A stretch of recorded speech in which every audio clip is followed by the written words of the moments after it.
Kia ora tātou, everyone. Good morning. Thank you very much for the invite. Firstly, I'd like to acknowledge our Linda Clark, my parliamentary colleagues, Norman Sharp, and of course Tim Malloy, Dr. Joe Scott-Jones and Sharon Hanson, and basically all of you, because without you, we wouldn't be here. We wouldn't be asked to be here, and we're delighted to be here. I'm from the Waikato. It's a really rural area, and grew up in the rural areas, so know as a user what some of the challenges are. But no doubt, you know, being practitioners, you've got a far greater view of what some of the challenges are than what we have.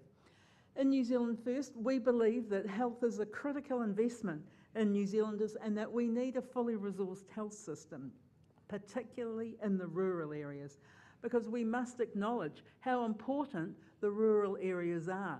Most of New Zealand is rural, and even though some of our city dwellers believe that, you know, they are right there, we know that rural is important. We believe that health outcomes are a real defining feature of our first world status. So our aim must be to provide all New Zealanders with certainty about their healthcare and ensure timely access to quality services. So therefore we believe that collaboration is absolutely essential. Now we know that in the rural areas there are significant challenges, isolation, workforce issues, or just one of them, just a couple of them. Our aim must be to reduce the health inequalities, and of course we've got this tsunami coming of NCDs. Diabetes is a big thing that's actually coming. One of the areas that I know is of great importance to the people in our area is after-hours services, because of course you have to travel half an hour or so before you can get to see a doctor after hours, which is in itself is quite a challenge. And for many people, half an hour is not even a challenge. It can be far longer than that. We know aged care is something that is important. We have got the future of 2 maternity hospitals in our area is very sort of uncertain, and they are set to close. So we know as far as rural health practitioners that you play an essential role. We'd like to focus in part on students and use a range of measures to ensure the adequate retention and recruitment of health professionals.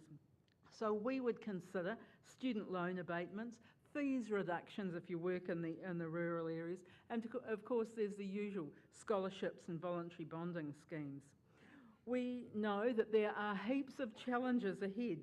There must be adequate funding, there must be adequate staffing and support for those staff.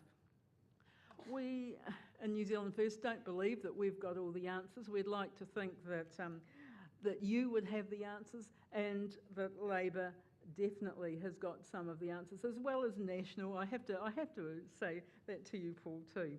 So really, we believe that advice from the sector is absolutely essential if we are to ensure that people have a high quality health service.